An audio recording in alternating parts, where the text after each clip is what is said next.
Hello, everybody out there in good old YouTube world, just on the internet, wherever you are. I hope you're enjoying your day today. I know I am. It's a nice, pretty day here. It's nice and warm outside, and just living it up, just having a good day. Welcome back to the Burning Ground. I am Blaine, and this is my weekly. Yes, we're getting back to weekly episode of my WWE wrestling thoughts, where I take Raw and SmackDown and I pick something from each show and we talk about it. We discuss, talk, see where it's going, see where it's not going, just discuss, have a discussion. So today, I'm just going to jump right into it. We're going to start with Raw because it's the first show of the week, of course. And last week, we had the Ultimate Deletion match. Would you call it a match? I don't know if you'd call it a match, but anyways, it was kind of the ending to the Bray Wyatt, Woken Matt Hardy thing that's going on, and it was pretty good. Not gonna lie, it was pretty good. I feel like this is what WWE was hoping to accomplish with the House of Horrors match that they did with Bray Wyatt. This was better, I thought. I thought it was really. The difference between the two was the House of Horrors match. People went into that not really knowing and thinking it was going to be something, legitimate, something serious to watch, and it turned out to be I don't even know what to call that match. It was crap. Just basically, it was crap.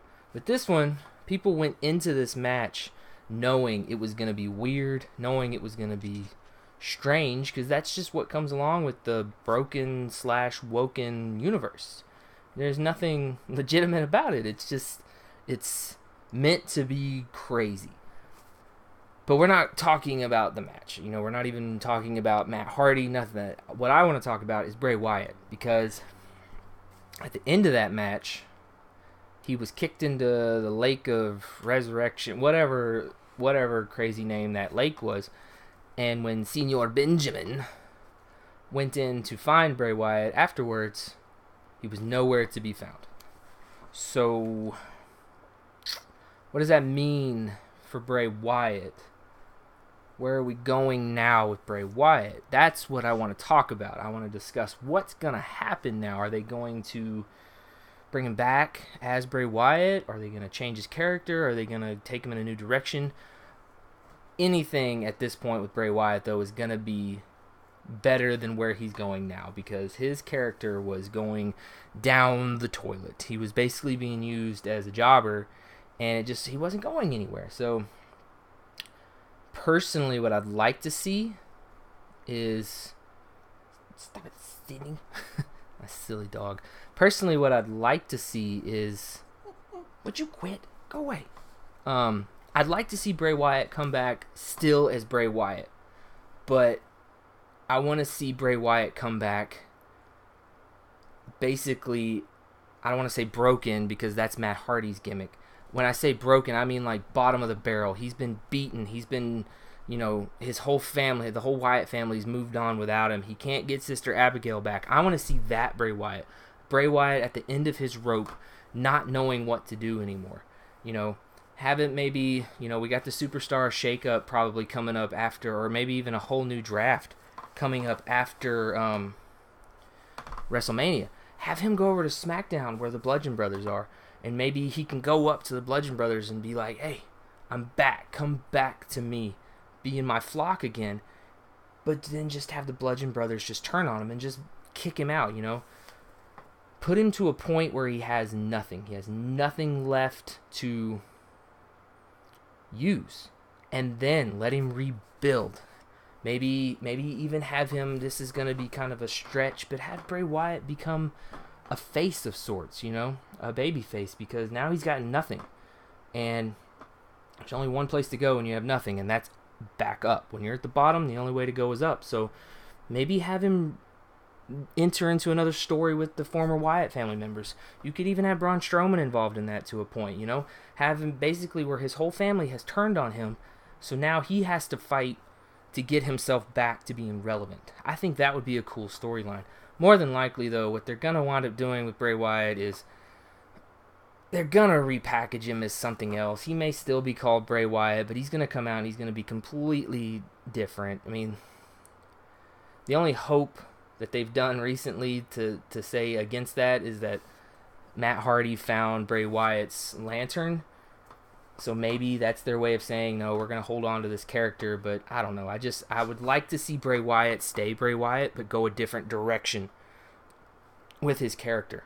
That's what I'd like to see. Keep the character, but do different. Does that make sense? Is that as clear as mud? I hope so. So that's what I got. I got Bray Wyatt. I thought that's kind of interesting what they're trying to do there. I mean, what I just thought, maybe they could even bring him back as Bray Wyatt and have him be Braun Strowman's partner at WrestleMania. Maybe. Just a thought. I don't know. But let's move on. Let's move on to SmackDown. This United States Championship thing is kind of getting convoluted, I guess. I've always been a fan, I've said this before in my videos, I've always been a fan of the lesser titles, you know, the Intercontinental and the United States Championship. I like that because it's more of a, or it used to be, more of a gateway to bigger and better things. You know, before you were ready to move up to the big belts, you went after the Intercontinental in the U.S. And even if you've already been to the top of the mountain, a good way to keep you relevant is to go after the Intercontinental and U.S. belts. I mean, those have kind of been diminished over the years, especially the U.S. belt. You know, not so much the Intercontinental Championship, but the U.S. Championship's kind of been like, But I kind of like what they're doing right now.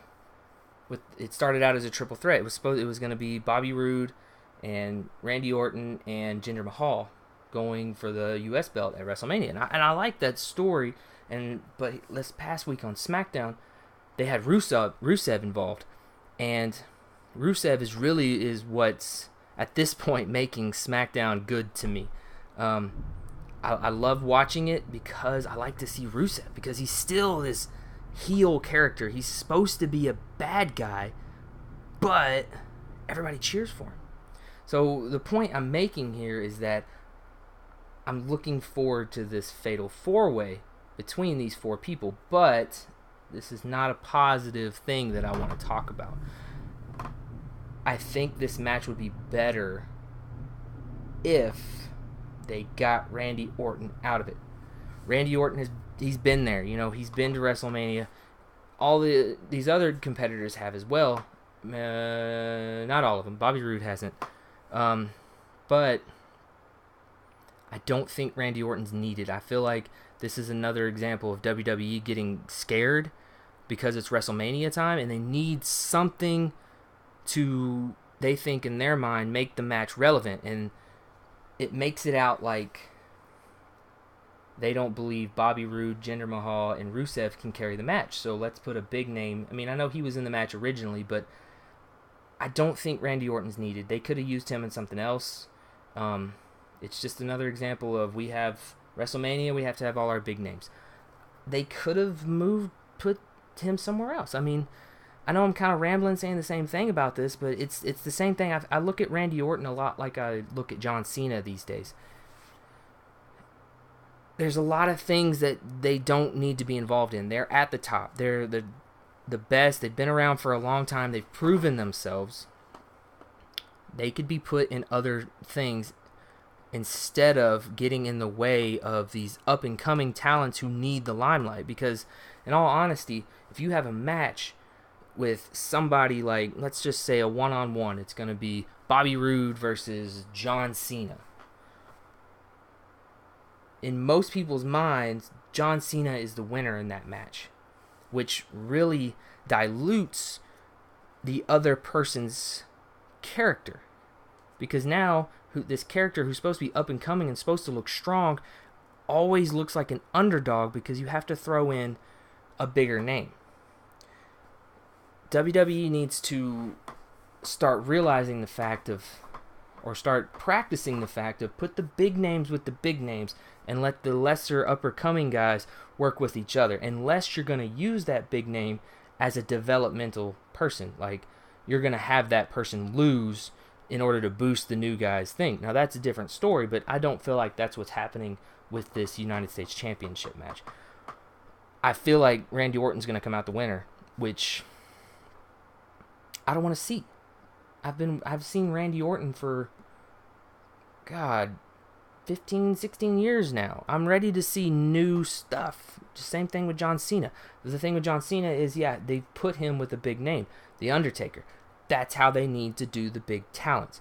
Big talents with big talents, up-and-comers with up-and-comers. That's just me. That's what I feel about it. Oh, man. I have rambled a lot during this point. That's the thing, though. I get these thoughts in my head about what I want to talk about, and it's hard to get that out sometimes. But the whole point I'm making is that this should have stayed a triple threat match minus Randy Orton. They should have just put Rusev in there and just moved Randy Orton to something else. Or heck, go a year without having Randy Orton on WrestleMania. Could we not do that? Could we not, do big names have to be on every WrestleMania? I mean, I don't know. I'm rambling. I'm getting off topic here, so we're just going to stop it there. That's all I got to talk about this week. It's getting closer to WrestleMania, so I feel like in a way things are starting to speed up, but in a way they're starting to slow down, because we don't want to take all our big matches that are going to happen and just burn everybody out before we get there. So we're at that point now. We're about 2 weeks away where things are still ramping up, but they're kind of starting to plateau. You're not going to see a whole lot of development going on right now, which is okay. Save the hype for WrestleMania. I'm stoked. I'm ready for it. I feel like there's going to be a lot of matches.